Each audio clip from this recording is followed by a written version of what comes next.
یہ ہے کہ ختم نبوت کے معنی قطع نبوت کے نہیں ہیں، تکمیل نبوت کے ہیں، یعنی اتنی کامل نبوت بھیجی گئی ہے کہ اب کسی جدید نبوت کی حاجت نہیں۔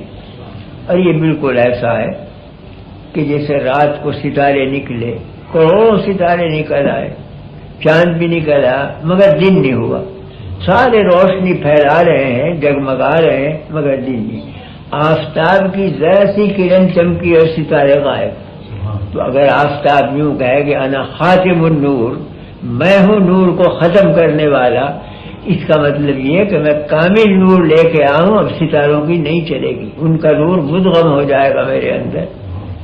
تو حضور نے جو دعویٰ فرمایا کہ میں خاتم النبیین ہوں، تو ختم نبوت کے معنی قطع نبوت کے نہیں ہے بلکہ کمال نبوت کے ہیں کہ اتنا آفتاب نبوت تیز روشنی لے کر آیا کہ اب کسی ستارے کا نور کافی نہیں ہوگا بلکہ مندھم پڑ جائیں گے، سب کے نور مدغم ہو جائیں گے اس میں۔ تو جب آفتاب نکلتا ہے تو یعنی کہ ستاروں کا نور ختم ہو جاتا ہے، اس آفتاب کے اندر مدغم ہو جاتا ہے۔ اسلام آیا تو جتنے مذاہب کے حق انوار سے وہ سب اسلام میں سموئے گئے، جامع ہے مذاہب کا اسلام۔ اسی واسطے قرآن کریم نے اپنی شان یعنی بیان کی کہ میں پچھلے مذاہب کو رد کرنے کے لیے آؤں، وہ مہیمن علیہ، میں ان کی حفاظت کے لیے آؤں، جتنا اس میں حق حصہ ہے وہ میں نے لے لیا، جتنا قوموں نے خلط مل کر دیا تھا اس کو رد کر دیا، وہ نکال دیا۔ تو جتنی بھی خوبیاں تھیں وہ اسلام میں جمع ہو گئیں۔ تو نبوت جامع النبوات ہے، اسلامی شریعت جامع الشرائع ہے، اسلامی کتاب قرآن جامع الکتب ہے۔ اسی بات سے فرمایا گیا کہ وَإِنَّهُ لَفِي زُبُرِ الْأَوَّلِينَ، پچھلوں کی کتابوں میں بھی اسی قرآن کا نور کام کر رہا تھا، عنوانوں کا فرق تھا، یہی احکام تھے ہدایت کے ان میں بھی، اور آگے کے لیے تو پھر قرآنی۔ تو ایک ذات بابرکات ایسی بھیج دی گئی کہ اگلوں کو بھی فیض پہنچا اور پچھلوں کو بھی فیض پہنچا۔ پچھلوں کی طرف نورانیت بڑھی تو انبیاء بنتے چلے گئے، اگلوں کی طرف بڑھی تو اولیاء بنتے چلے گئے، ہے ایک ہی نور کا فیض سب جگہ۔ یہ قادیانیوں کو کافر کہا، ٹھیک ہے جناب، بہت سے لوگ یہاں بیٹھے، قادیانی کون سا کلمہ پڑھتے ہیں؟ لا الہ الا اللہ محمد رسول اللہ۔ قادیانی کتنی نمازیں پڑھتے ہیں؟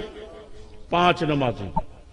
وہ اپنی نمازوں سے پہلے اذان دیتے ہیں، گو اب آئین پاکستان کے آئین کے اندر قادیانیوں کو منع کر دیا گیا ہے کہ لاؤڈ اسپیکر پہ اذان نہیں دے سکتے، وہ اپنی عبادت گاہ کے اندر اذان دیتے ہیں، لاؤڈ اسپیکر نہیں لگا سکتے۔ عبادت گاہ کے اندر ان کی عبادت گاہ کو اب تو ہم عبادت گاہ کہہ دیتے ہیں، پہلے ان کی عبادت گاہ کو کیا کہا جاتا تھا؟ مسجد کہتے تھے، مسجد کہتے تھے، لکھا ہوتا تھا مسجد قادیان، جیسے ابھی بھی لکھا دیکھتے ہو نا مسجد اہل حدیث، تو اسی طرح ان کی مسجدوں کے باہر بھی لکھا ہوتا تھا مسجد قادیان یا احمدی مسجد، یہ لکھے ہوتے تھے۔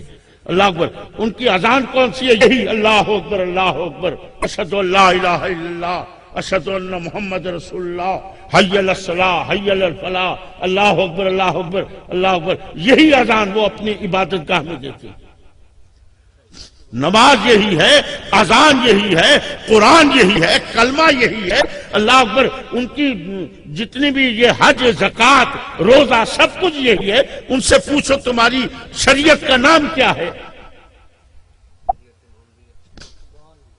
وہ مرزا کو نبی مانتے، رسول نہیں مانتے، نبی مانتے رسول نہیں مانتے۔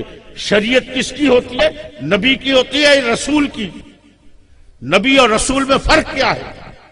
نبی اور رسول میں فرق یہ ہے کہ رسول وہ ہوتا ہے جس کی شریعت ہوتی ہے، نبی کی شریعت نہیں ہوتی۔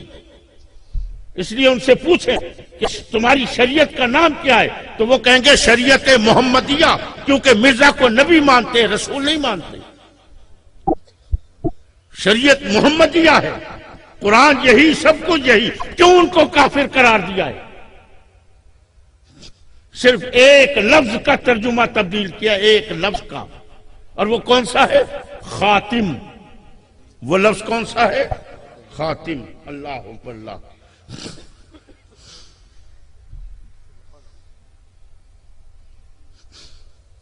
حضور کو خاتم النبیین مانتے ہو؟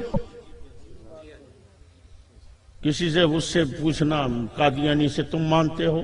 وہ کہے گا مانتے ہیں. کسی قادیانی سے پوچھ لو، وہ کہیں گے مانتے ہیں، خاتم النبیین مانتے ہیں. اللہ اکبر اللہ. قرآن پڑھتے ہیں، اس میں خاتم النبیین پڑھتے ہیں، حضور کو مانتے ہیں، لیکن انہوں نے اس کا کیا کیا؟ صرف خاتم کے لفظ کا ترجمہ تبدیل کر دیا. کیونکہ ہم ترجمہ کیا کرتے ہیں خاتم کا؟ ہم وہ ترجمہ کرتے ہیں جو میرے نبی نے بتایا ہے. ہم اپنی طرف سے من گھڑت ترجمہ نہیں کرتے. اور میرے نبی نے خاتم کا ترجمہ کیا فرمایا؟ فرمایا انا خاتم النبیین ولا نبی بعدی. اللہ اکبر. خاتم کا ترجمہ یہ کیا کہ وہ نبی کے جس کے بعد کوئی نبی نہیں آتا. حضور نے ترجمہ کر دیا. لیکن یہ کیا یہ قادیانی کا ترجمہ کرتے ہیں؟ ذرا اٹھاؤ کبھی عربی کی لغت، اس میں دیکھنا خاتم کا کیا ترجمہ لکھا ہے. اس میں خاتم کا ترجمہ ختم بھی لکھا ہے. جس پر کوئی چیز ختم ہو جائے اس کو بھی خاتم کہتے ہیں. اور خاتم کا ایک اور ترجمہ بھی ہے، اور وہ کیا ہے؟ خاتم اس ہیرے کی انگوٹھی کو کہتے ہیں جو زیورات میں چاہے کتنے ہی زیورات پڑے ہوں، لیکن تمام زیورات میں اپنے ہیرے کی وجہ سے وہ اس طرح چمک رہی ہو، دمک رہی ہو کہ سارے زیور ہیچ ہو جائیں اور وہ سب سے اعلیٰ نظر آئے. نعرہ تکبیر، نعرہ رسالت، فیضان حضور غزالی زمان، فیضان حضور کاظمی کریم. سنو انہوں نے کیا ترجمہ کیا خاتم النبیین کا. انہوں نے ترجمہ کیا کہ یہ محمد وہ نبی ہے جو سارے نبیوں میں اس طرح چمک رہا ہے، دمک رہا ہے کہ سارے نبی ہیچ ہیں. یہ سب نبیوں سے افضل نبی. سونا کہ جا سونا ترجمہ ہے نا سونا ترجمہ. بل تھی ونجو نا قادیانی کیا تھی دے. کتنا خوبصورت ترجمہ ہے کہ سارے نبیوں میں سب سے افضل نبی ہے، سب سے زیادہ چمکنے والا نبی ہے.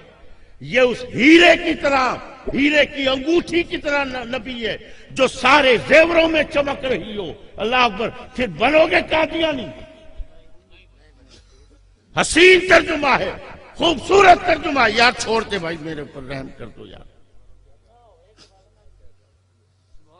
سارے پاسے یہ چمن چامڑ ہی دیوتے لگے کھڑے. کوئی گال کھڑی، کوئی سنتا کہیں نہیں. بابا لوگ کو آتے ہیں اللہ کے واسطے نماز پڑھو. نہ صحیح، ہاتھ چمواؤ، پیر چمواؤ، نماز کوئی نہ پڑھو. لا حول ولا قوت الا باللہ العلی العظیم. اللہ تعالی ہم سب کو عقل سلیم عطا فرمائے.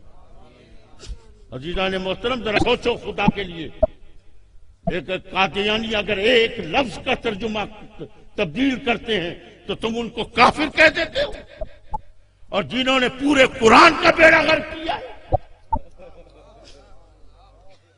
میرے پاس ابھی رمضان شریف میں